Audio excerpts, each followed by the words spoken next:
In the golden age of history, one city stood above all others. Babylon, a miracle of brick and stone, rising from the desert like a jewel. Its hanging gardens defied nature, and its walls seemed to touch the very stars. It was an empire of iron and strength. But within the massive stone pillars of the royal palace, the true power lay not in weapons, but in wisdom. High above the bustling streets, an old man watched over the city. Daniel. 80 years of life had turned his hair to silver, but time had not dimmed the light in his eyes. He was an exile, a stranger in a strange land, yet he carried himself with a dignity that commanded silence. He walked the marble halls, not with arrogance, but with the quiet confidence of a man who serves a king higher than any on earth. King Darius, the ruler of the Medes and Persians, knew this well. "My friend," the king would say, placing a hand on Daniel's shoulder, "in a kingdom of wolves, you are the only shepherd I trust." Darius planned to set this exile over the entire realm, a decision that was born of love, but would birth a deadly hate. Asterisk, asterisk. Lies. For wherever there is light, shadows must gather. Malachi, the high advisor, watched from the darkness. We must find a way to his eyes were sharp, his soul the king. consumed by the green His sickness of influence jealousy. grows too The strong. Jew? He whispered to the Let's shadows, see what we have here. ruling over us. Over the nobility of Babylon, Malachi sought to destroy Daniel. He dug through decades of records. He watched Daniel count every coin, write every scroll, but under the candlelight, he found only honesty. No theft, no corruption. Frustrated, Malachi realized that Daniel's armor had no cracks, except one. "We cannot catch him in his work," Malachi hissed, his quill scratching a deadly plan onto parchment. "So we must catch him in his prayers."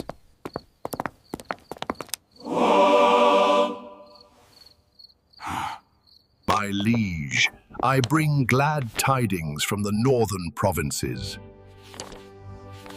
The trap was baited with flattery. They brought the king a decree. A worthy For 30 tribute days, the to scroll my read, greatness. "Let no man petition any god or man but This you." decree is Fed the final. king's pride. It blinded his wisdom.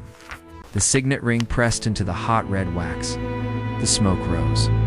The law was sealed, unchanging, irrevocable. The court applauded. Malachi smiled. The hunter had set his snare. The town crier's voice rang through the market square.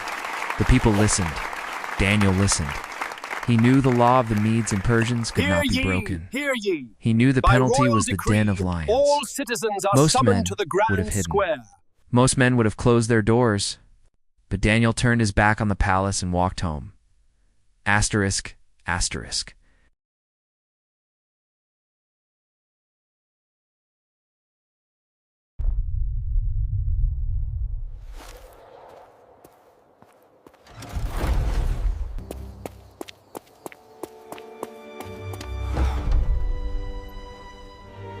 In the quiet of his upper room, Daniel faced a choice. Life with compromise, or death with integrity. He walked to the window. With a steady hand, he threw the shutters wide open. He looked west. Toward the ruins of Jerusalem, toward the memory of Zion, he knelt. The sun warmed his face. He did not whisper. He spoke to his God as a friend speaks to a friend. Across the street, the shadows moved. O Lord, Malachi please and his protect my soldiers people. were waiting. Forgive our sins and deliver us from Malachi our enemies. pointed, his finger trembling with wicked delight. He defies the king. The boots of soldiers hammered against the stones. They burst into the room. But they found no fear. Only an old man, on his knees, at peace with his soul. Do you Asterisk, see that light? asterisk. That's where you'll find him.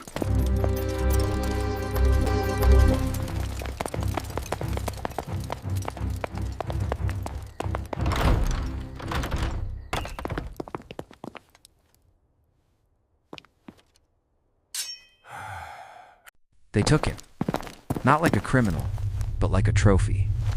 The chains clinked as he was marched through the streets he had served so faithfully.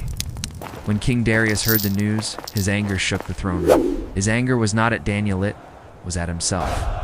He realized too late that his own vanity had been the weapon. Dare you "I am the defy king," me? Darius cried. "Can I not save him?" Do But the you law he deny signed stood your like a wall of own iron. seal? The sun began Your to set. Time was Majesty. running out. Daniel looked at the king with forgiveness in his eyes. "The sun is down," Malaka shouted, pointing to the dying light. "The law must be fulfilled." What do you want from me? I gave the decree, and it can't be changed.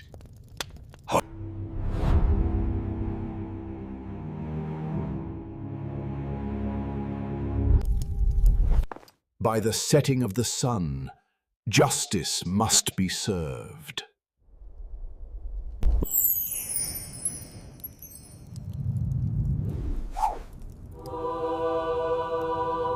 The procession to the pit was silent.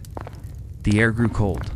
From deep within the earth, a sound vibrated, a low, guttural rumble that made the bravest soldiers shiver. Darius gripped Daniel's shoulder. His voice broke. "Daniel, your God, whom you serve continually. He must save you, for I cannot." The push was gentle, but the fall was deep. Daniel descended into the abyss. The massive stone was rolled over the mouth of the pit. The last sliver of light vanished darkness. May your Absolute, God rescue suffocating you. darkness.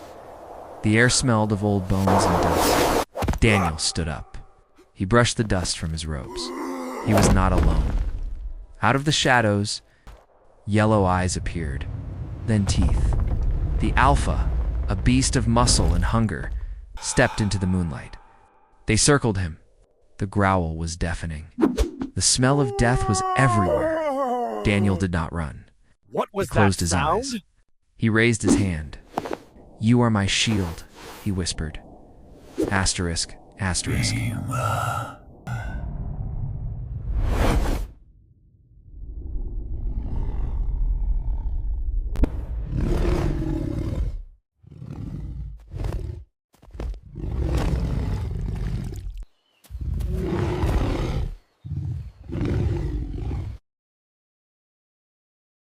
The beast lunged. Claws extended. A killing machine in midair. And then, a flash. A light, I am not of not this world, afraid, exploded in the for darkness. you are with me. Standing between the frail old man and the tearing claws was a warrior of light. The lion hit a wall of divine power and slid to the ground, silenced. The angel looked at the beasts. He did not strike them. He simply brought the peace of heaven into the hell of the pit. The red rage in the lion's eyes faded to gold. The monster became a guardian. The man-eater lay down at Daniel's feet, resting its heavy head on his sandals. Daniel opened his eyes. He saw the angel. He saw the lion sleeping.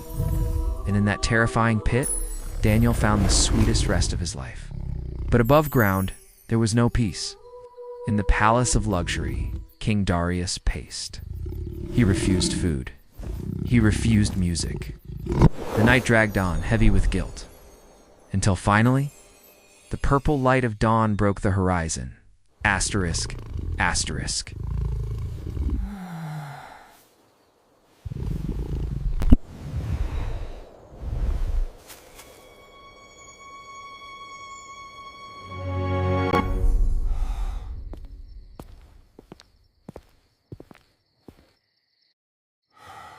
The king ran.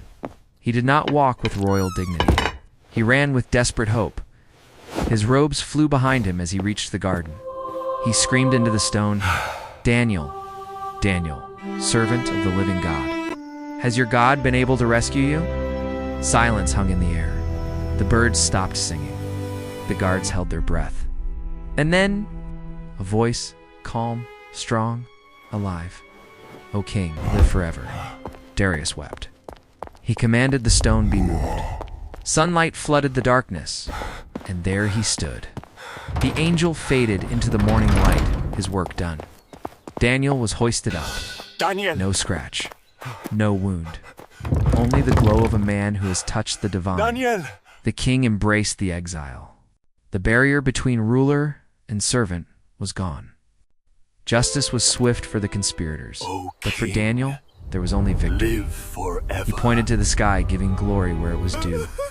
High above the walls of Babylon, the city woke to a new truth. Kingdoms rise and fall. Laws are written and erased. But the faith of one man can shut the mouths of lions. The living God. He endures forever. Asterisk, asterisk.